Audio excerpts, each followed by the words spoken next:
Estoy agradecido con Dios, grandemente con el Señor, por todos mis hermanos compañeros, mis hermanos pastores, amigos, hermano Pedro Aguilar, hermano Julio, los hijos de mi hermano Pedro Aguilar, su familia, que hemos estado con ellos, ahí nos hemos quedado a dormir con nuestros hermanos. Ha sido un gozo, un deleite estar con mis hermanos, ha sido una bendición. Dios bendiga a mis hermanos.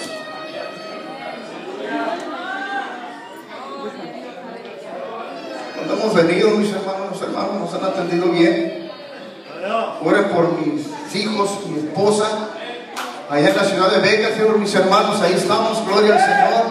Dios ha querido guardarnos ahí todavía, gloria al Señor, y establecernos ahí, gloria al Señor. Y Dios ha querido, mis hermanos, que ahí en esa ciudad, gloria al Señor Jesucristo, su nombre sea exaltado y alabado para siempre, mis hermanos, gloria al Señor.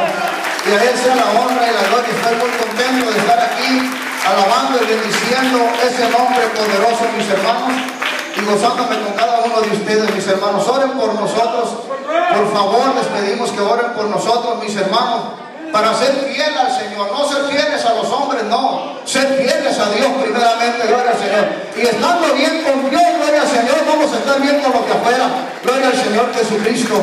Ayúdenos a orar, mis hermanos, para seguir adelante, buscando y peleando la buena batalla, mis hermanos, y nosotros estamos orando por ustedes, gracias a Dios que no somos poquitos ahí, pero los que nos juntamos los días lunes tenemos un privilegio de acordarnos por muchos de ustedes, mis hermanos.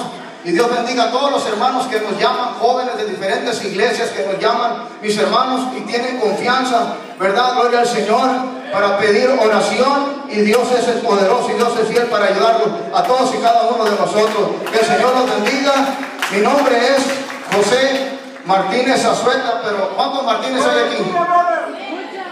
Yo nací en la tribu de Manasés, hermanos, en la número 9, en la tribu número 9. Gloria al Señor. Pero ¿sabe qué? Mi hermano, Dios los bendiga a los que son Martínez, pero ¿cuántos Azuetas hay aquí? Ninguno. Sorry. Dios los bendiga, mis hermanos. Dios los guarde. God bless you, brother. God bless.